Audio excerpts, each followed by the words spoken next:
His Excellency, the Most Honorable Sir Patrick Allen and Lady Allen, Dr. the Honorable Carla Barnett, Secretary General of the Caribbean Community, the Honorable Mr. Justice Saunders, outgoing President of the Caribbean Court of Justice, and Justice Winston Anderson, the incoming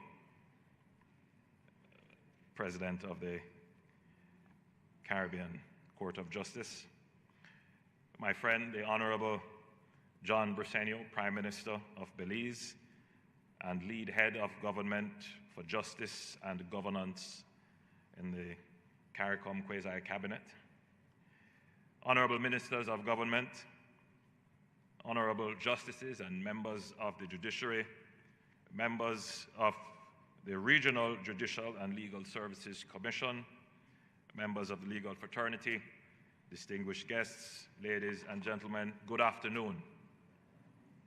It is my honor and privilege to address you on this historic occasion, the swearing in of the Honorable Mr. Justice Winston Anderson as the new President of the Caribbean Court of Justice. As we mark 20 years of the CCJ's contribution to Caribbean justice and integration, this moment allows us to both honor its legacy and embrace a new chapter in our region's judicial journey. Allow me to recognize the exemplary service of the Honorable Mr. Justice Adrian Saunders.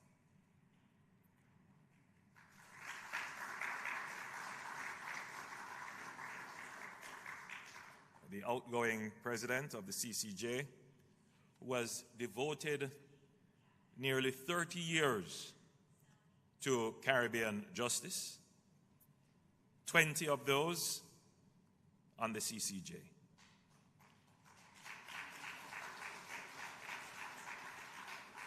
Including 7 exemplary years as its 3rd president. Under his leadership, the court developed its first strategic plans in 2012 and again in 2019, strengthened its administrative structure and public outreach, and ensured continuity even through the challenges of the pandemic, with uninterrupted hearings and virtual operations. Justice Saunders, we salute your 40-year legal career, 48-year legal career, marked by integrity, compassion, humor, and unwavering dedication to the rule of law. Your legacy of judicial integrity, regional jurisprudence, and institutional excellence has profoundly shaped the CCJ, and we are most grateful for your service.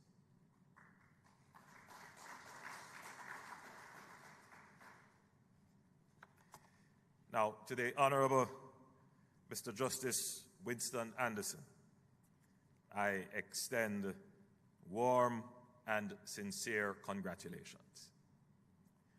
Your appointment is a moment of pride, not only for Jamaica, but for the entire region. You bring to this office a distinguished legal mind, a profound commitment to Caribbean jurisprudence, and decades of service grounded in scholarship and vision. You bring to this presidency a wealth of experience, including being the founding chairman of the court's educational arm, now known as the CCJ Academy for Law. Over the years, you have contributed significantly to the development of both the original and appellate jurisdictions, authoring key judgments that have strengthened the rule of law across the region. Your scholarly and judicial work continues to shape regional jurisprudence and inspire the next generation of Caribbean legal minds. As we look to the future, the CCJ must remain a cornerstone in expanding access to justice through technology and innovation, and upholding judicial independence and accountability. As we usher in this new presidency, let us embrace the next 20 years with confidence, shared ownership, and an unwavering belief in the CCJ as a cornerstone of Caribbean integration and development. Jamaica remains fully committed to the ideals of regional legal cooperation and to strengthening the institutions that uphold justice across the Caribbean community. We believe that the Caribbean Court of Justice, under this new leadership, will continue to inspire confidence, protect rights, and shape a region where justice is accessible, relevant, and transformative. In closing, I again extend our heartfelt appreciation to Justice Adrian Saunders for his legacy of service and leadership, and we offer our full support and best wishes to Justice Winston Anderson as he assumes this noble role.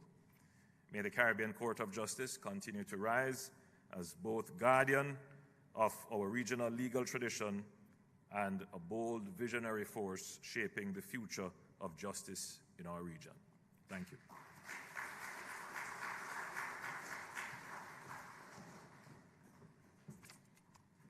Thank you very much, Prime Minister. The Regional Judicial and Legal Services Commission plays an important role in making recommendations to the Conference of Heads of Government as it relates to the selection of the President of the CCJ. It is my pleasure then to invite Commissioner Samuels Brown to the podium to deliver brief remarks and to introduce Justice Anderson.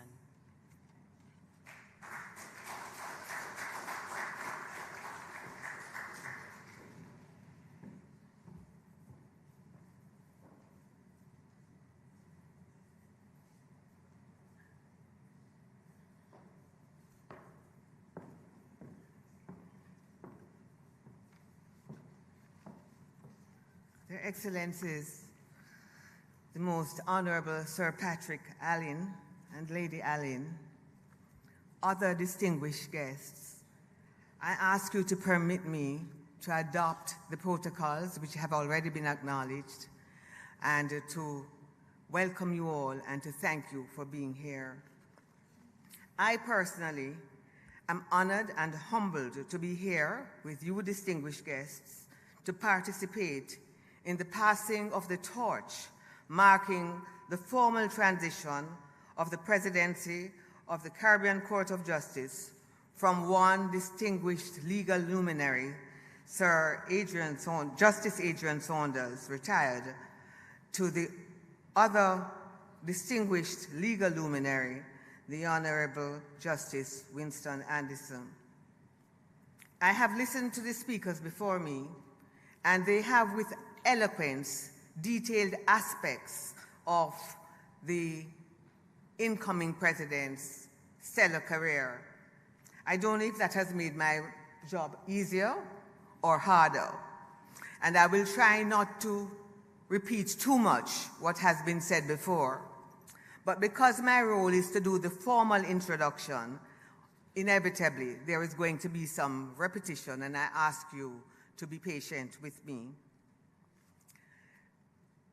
In addition to that, your program for posterity contains Justice Winston Anderson's biography, some of which I will take the liberty of expanding on. For 15 years, the Honorable Justice Winston Anderson has served as a judge of the Caribbean Court of Justice, adjudicating on matters which fundamentally impact the rule of law in our several Caribbean states, the rights of our individual citizens, and the cohesion of our Caribbean community.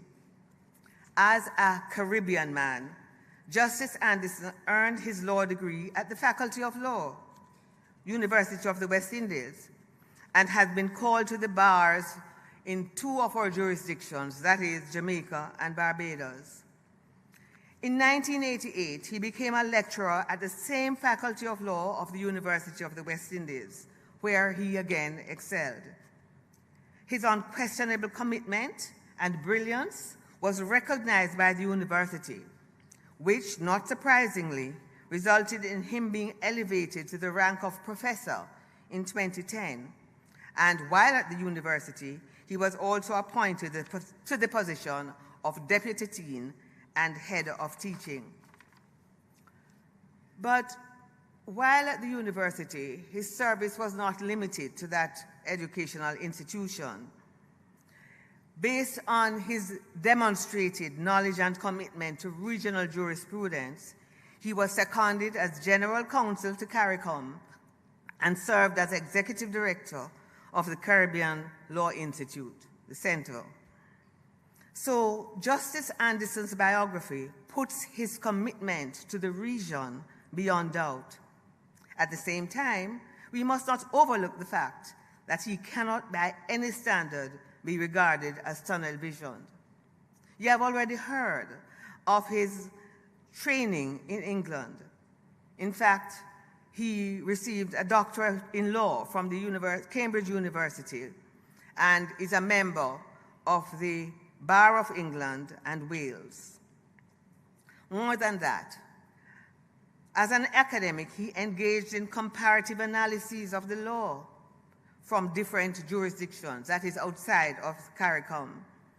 He is the author of numerous articles in referred journals and of 5 leading texts, including one on the law of the sea in the Caribbean, Caribbean private international law, and principles of Caribbean environmental law. When you are sitting as a judge, to take time out to write these in-depth books is very time-consuming and requires much devotion and research. He is and has been a member of several global regional bodies, which you heard of before. As you were told, and as you probably already knew, he was president of the Seychelles Court of Appeal, a judge of the Global Court of Arbitration for Sports, and a founding member of the United Nations Environment Program Advisory Council. And this being the region, it is not surprising that he has also been chairman of the International Cricket Council and Council's Anti-Corruption Tribunal. What has not been said before by our previous speakers is that he is a proud father of 3 children who, like him, are standard bearers in our Caribbean jurisprudence.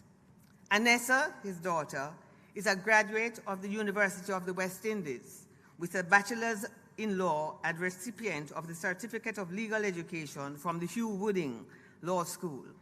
She practices law in Barbados. So we have covered Trinidad, Hugh Wooding, and we have covered Barbados.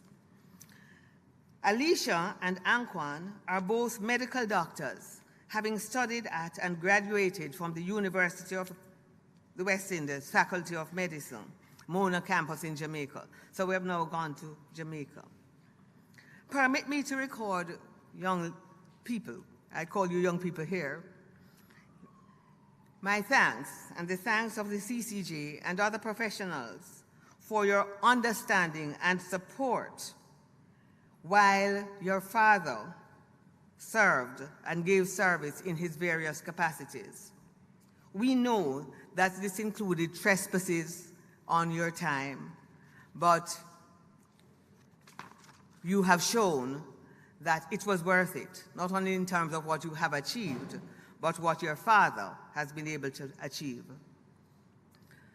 There is no doubt that with Justice Winston Anderson's inherent brilliance, he comes to us with the wisdom referenced in his, well, that can be referenced from his academic studies and service to the region. And this wisdom, if I may quote from the Bible, has been enhanced with knowledge and understanding. Justice the Honorable Winston Anderson is without doubt, clothed with the wisdom, knowledge, and understanding required of the president of an apex court. And so it is that I do not hesitate, and I take great pleasure in introducing him to you distinguished guests, as he shall shortly rise to take the oath of office and be sworn in as the president of the Caribbean Court of Justice. Thank you.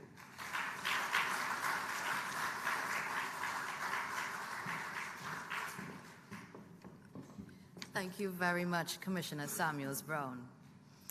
His Excellency, the Most Honorable Sir Patrick Allen, will now address us, after which the Governor General Secretary and Clerk to the Privy Council, Major Dwayne Hill, will read the proclamation and invite Mr. Justice Anderson to take and subscribe the oath of office. Your Excellency.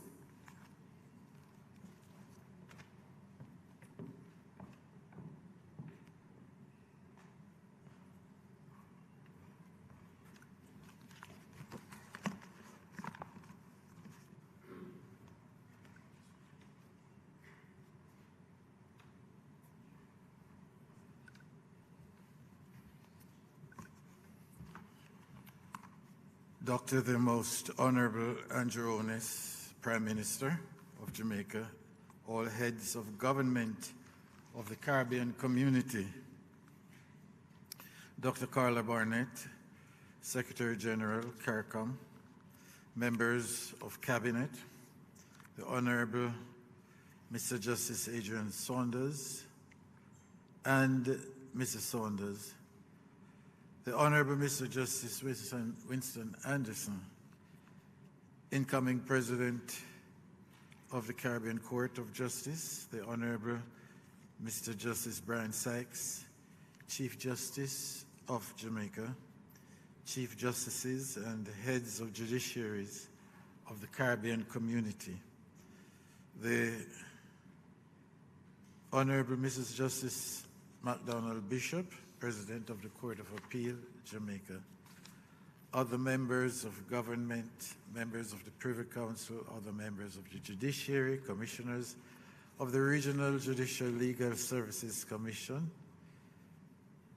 officials of the CARICOM Secretariat and affiliated organizations, members of the Bar Association of Jamaica and wider legal fraternity, family, and friends of Justice Anderson.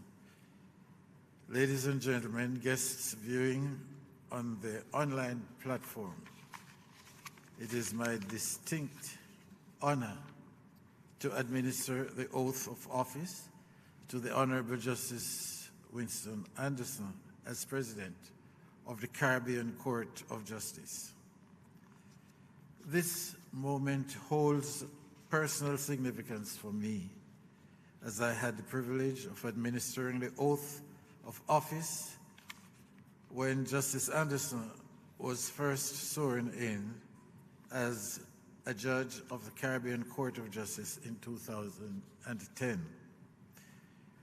Today, I am humbled once again to administer the oath as he ascends to the highest office of the very institution he has helped to strengthen over the past 15 years.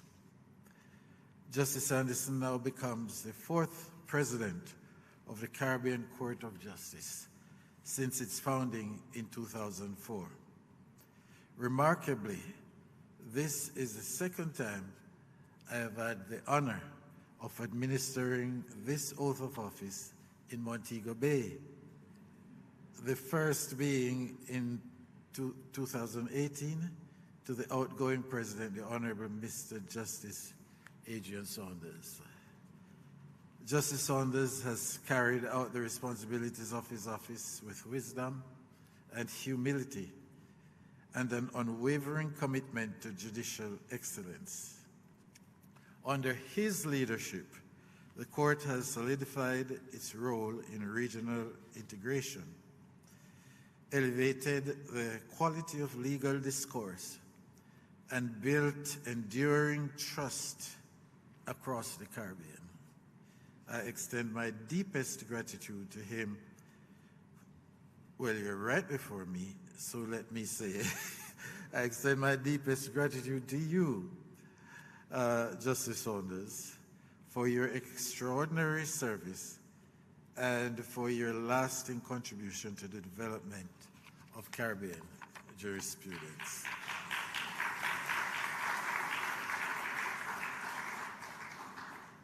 Justice Anderson now assumes this mantle at a time that presents both great opportunities and immense responsibility for the court and the region.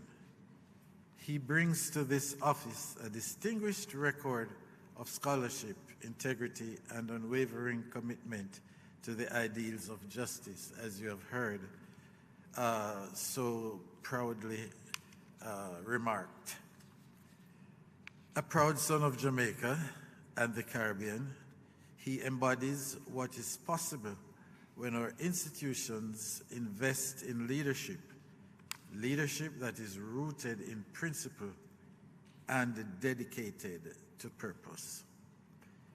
His appointment is not only a personal triumph, but also a resounding testament to our regional confidence in our own talents, values also, and ability to lead on the world stage. Justice Anderson, I offer you my congratulations. May you be granted strength, discernment, and continued success as you assume this sacred trust. May the Caribbean Court of Justice continue to flourish under your leadership, and may our Caribbean family grow ever stronger in our pursuit of justice, equity, and unity. It is now my great pleasure to invite you to take the oath of office.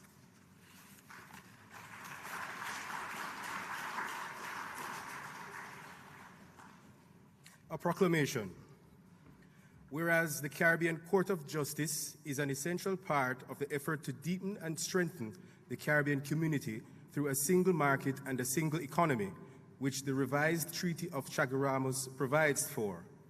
And whereas the Caribbean Court of Justice is the highest municipal court in the region that considers and determines appeals in both civil and criminal matters from courts within the jurisdictions of member states of the community, and which are parties to the agreement establishing the Caribbean Court of Justice. And whereas Article 4.6 of the Schedule of the Caribbean Court of Justice, Original Jurisdiction Act 2005, hereinafter referred to as the Act, provides that the President of the Caribbean Court of Justice shall be appointed by the qualified majority vote of 3/4 of the contracting parties on the recommendation of the Commission. And whereas Article 4.9 of the Schedule to the Act provides that the appointment of a President shall be signified by letter under the hand of the Chairman for the time being of the conference, acting on the advice of the heads of government. And whereas the contracting parties at their 48th regular meeting of the conference held in Barbados on the 20th to the 21st of February 2025, considered the recommendation of the Regional Judicial and Legal Services Commission and decided that you, the Honorable Mr. Winston Charles Anderson, be appointed President of the Caribbean Court of Justice from the 4th of July, 2025. And whereas Article 10.2 of the Schedule to the Act provides that the oath of office shall be taken and subscribed before the head of state of any contracting party. And whereas there is occasion for the taking of the oath by you, the Honorable Mr. Justice Winston Charles Anderson, having been appointed President of the Caribbean Court of Justice. Now, therefore, I, Patrick Linton Allen, member of the Order of the Nation, Knight Grand Cross of the Most Distinguished Order of St. Michael and St. George, Commander of the Order of Distinction, Knight of Grace of the Most Venerable Order of the Hospital of St. John of Jerusalem, Governor General of Jamaica, do hereby proclaim that on this 6th day of July 2025, the said Honorable Mr. Justice Winston Charles Anderson accedes to the office of President of the Caribbean Court of Justice, given under my hand this 6th day of July in the year of our Lord, 2025. Sir.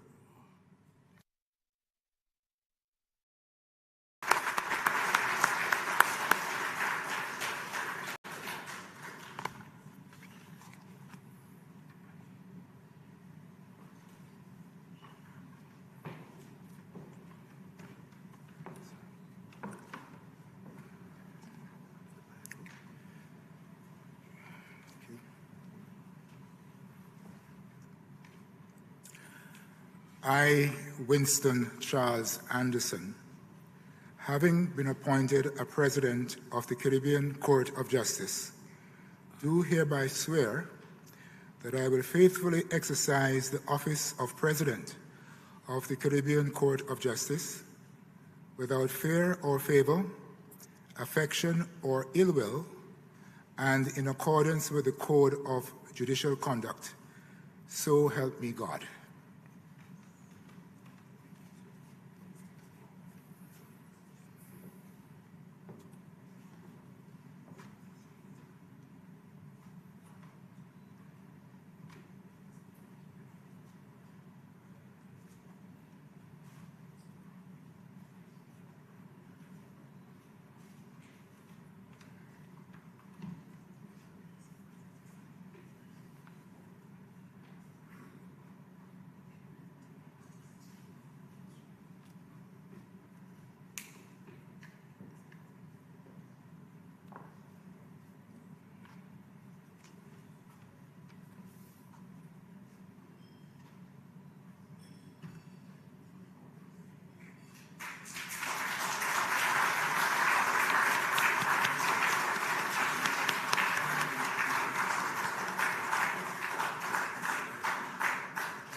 Thank you very much, Your Excellency.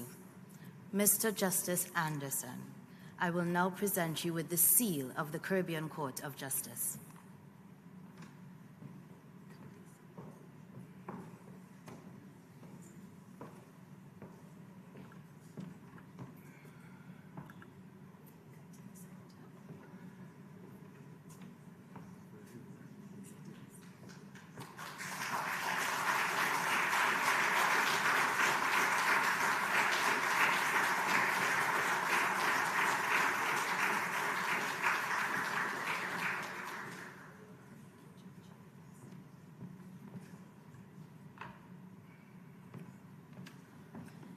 And now I invite you, sir, to give your response.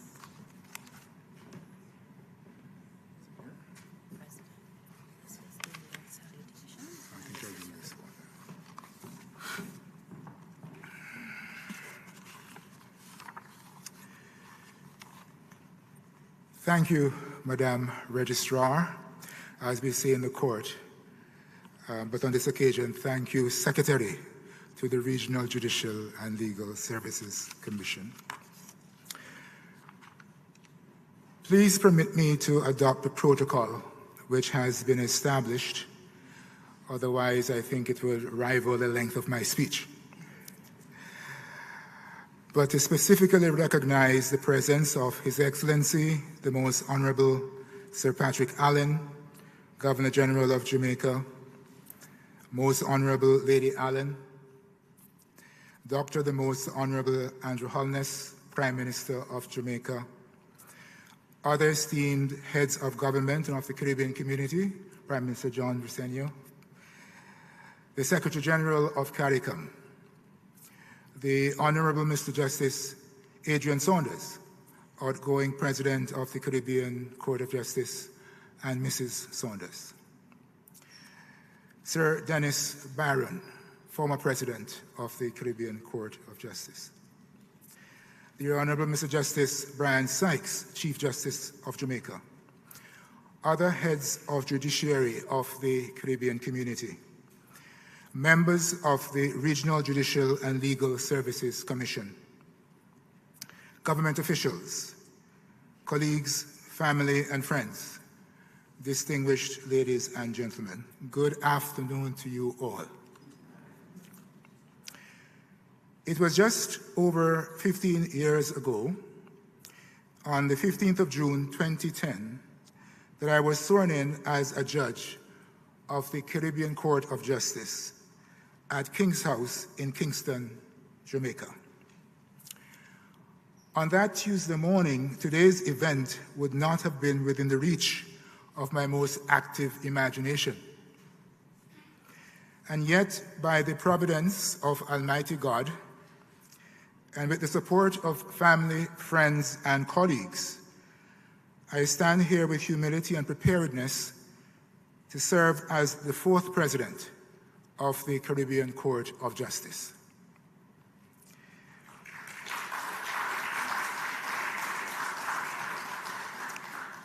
I thank those responsible for this extraordinary honor of entrusting me with the presidency of the CCJ. The Regional Judicial and Legal Services Commission, the RJLSC, who recommended my appointment, and the Conference of Heads of Government, who accepted that recommendation. And I also thank the people of the Caribbean for their investment in and support of the CCJ as the ultimate voice of Caribbean justice. I must begin by acknowledging the sterling work of my predecessors in this office. They established the groundwork for the court to grow into the institution of excellence that it is today. President Michael de la Bastide laid the foundation, leading the inaugural bench, which crafted the first procedural rules, heard the first cases, and established a high bar of judicial erudition. President Sir Dennis Byron brought the technological revolution to the court, and by dint of his personality and outreach efforts, made space for the court on the regional and international plane. And my immediate predecessor, President Adrian Saunders, furthered that mission by providing excellent and outstanding leadership in both the strategic direction and the judicial work of the court. These three legal stalwarts have laid a solid foundation for this court to grow and prosper.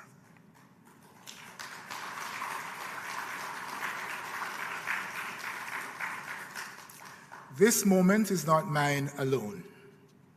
It belongs to all those who shaped my journey, which began in the quiet of rural St. Anne, the Garden Parish in the heart of Jamaica.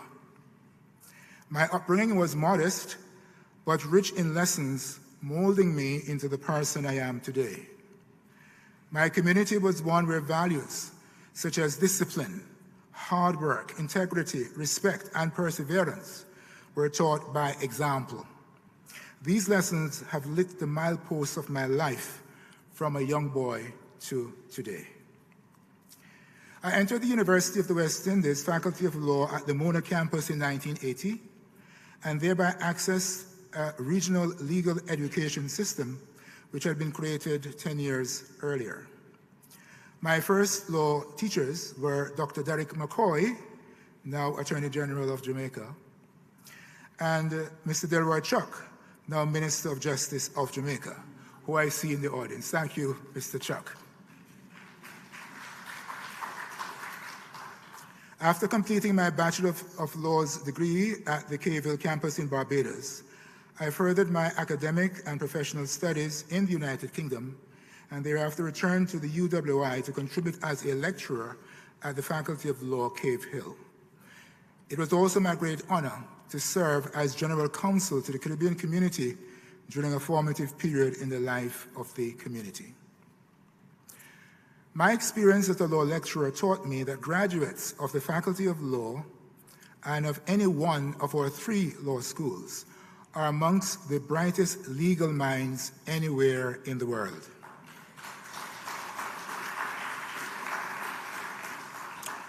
Their presence in our community affirms that our most brilliant young citizens need not look beyond our shores for opportunity to excel in nation building or in living a good life. There is a Caribbean dream if we dare to conceive it and to pursue it.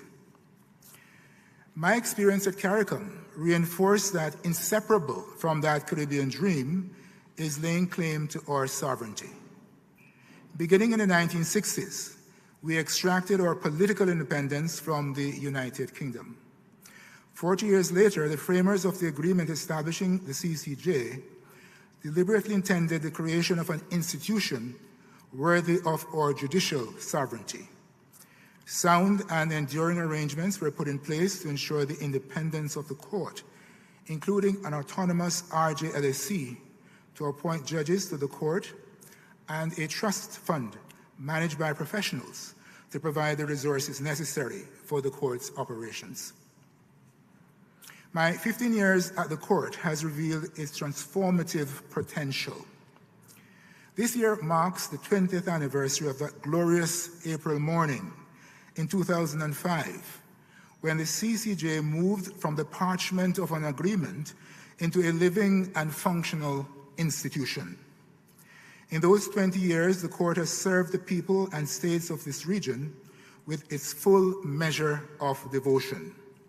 It has produced hundreds of cases to guide conduct between and within member states. These judgments have been examined, scrutinized, praised, and critiqued. They comprise a record against which to measure the promise and performance of the court. Most fundamentally, the decisions of the court have begun to shape the way that we, the Caribbean people, live our lives and how we see ourselves. It has been an honor to contribute to that process.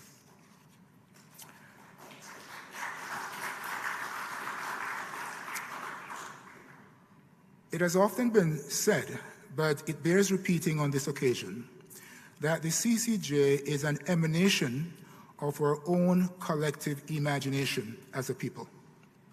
It was not imposed on us by anyone.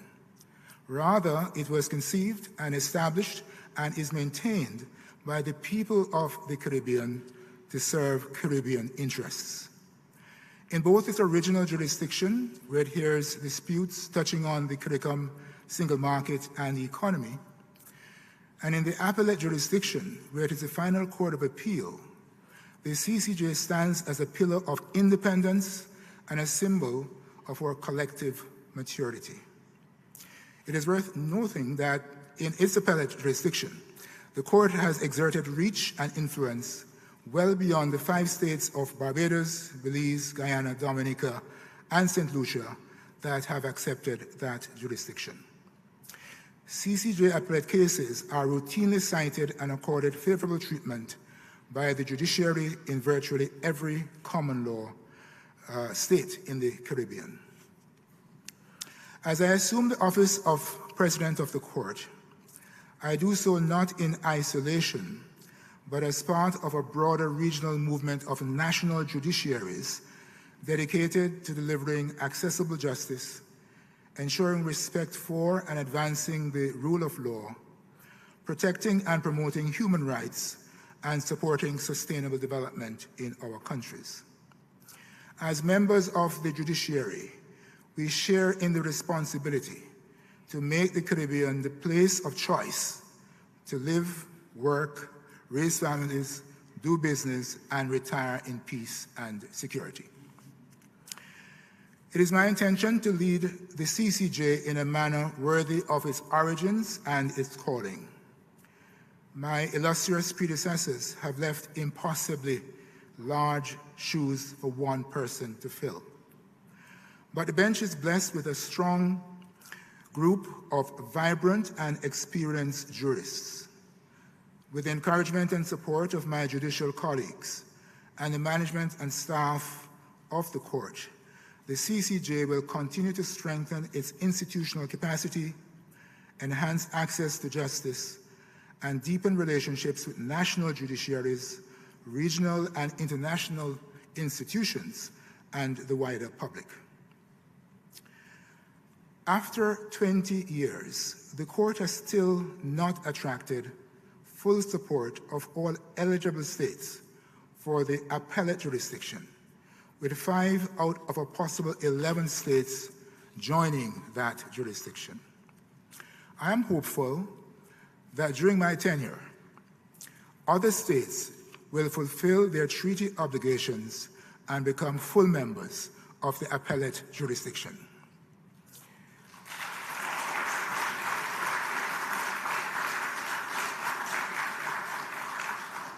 And I'm looking straight ahead as I uttered those words. Even as we maximize the use of technology, I would like for the court to intensify its itinerant sittings so that the people of the region can see us, interact with us, and realize that we are in fact their kith and kin and part and parcel of the fabric of their society. In closing, I wish to thank all who have taken the time to officiate at or attend this event. Governor General Sir Patrick Allen, Prime Minister Holness, and other esteemed heads of government, Secretary General Barnett, fellow heads of judiciary from across the region, I can't name all the countries, thank you for being here, community and government officials, members of the bar, friends and family. Permit me to single out my 3 children, Attorney at Law Anissa Anderson, Doctors Alicia Anderson and Anquan Anderson, all products of the regional professional education system.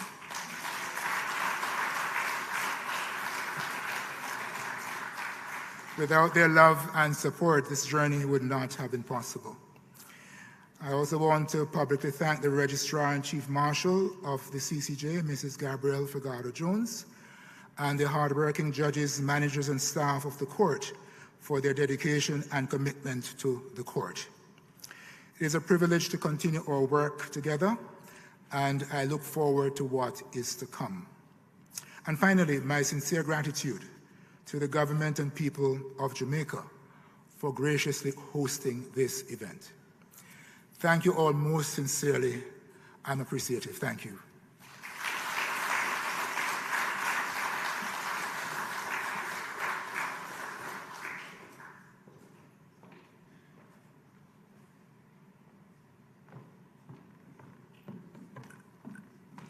Thank you, President Anderson. Distinguished ladies and gentlemen, this ceremony signaled continuity, stability, and enduring promise of justice and independence in our region. As we bring the ceremony to a close, please allow me, on behalf of the judges and staff of the Caribbean Court of Justice, to extend heartfelt gratitude to the 3rd President of the CCJ, Mr. Justice Saunders, for his outstanding leadership over the past 7 years.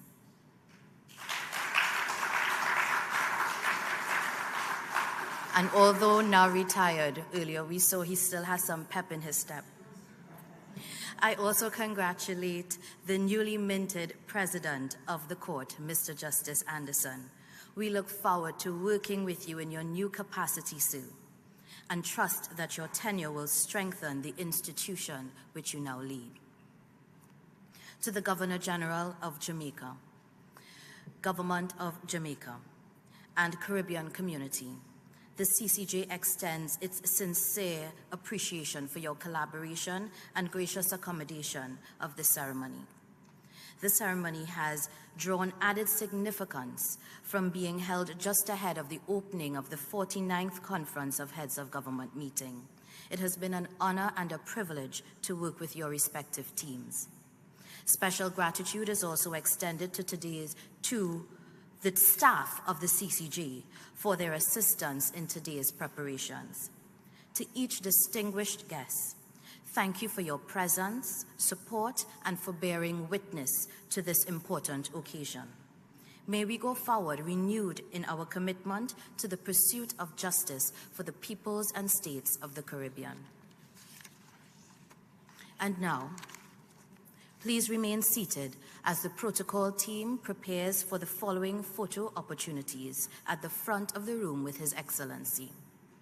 His Excellency, the Honorable Mr. Justice Winston Anderson, and the Honorable Mr. Justice Adrian Saunders. Please come to the front.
I don't know.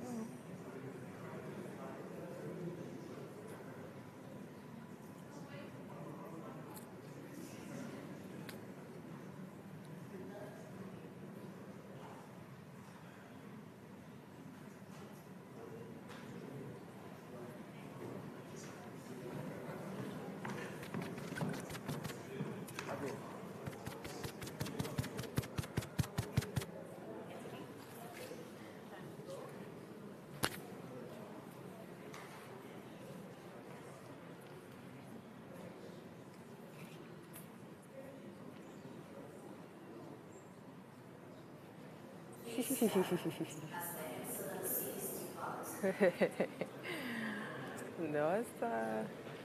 Jesus, we have fence all around me every day.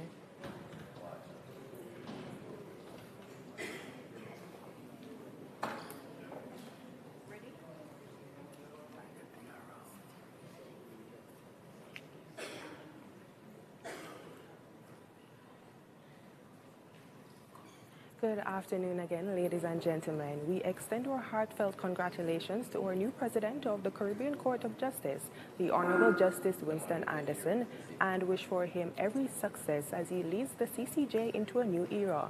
Thank you for joining us for this special broadcast, and we invite you to join us again later this afternoon at 5 as we bring you the official opening ceremony for the 49th regular meeting of the Conference of Heads of Government of CARICOM.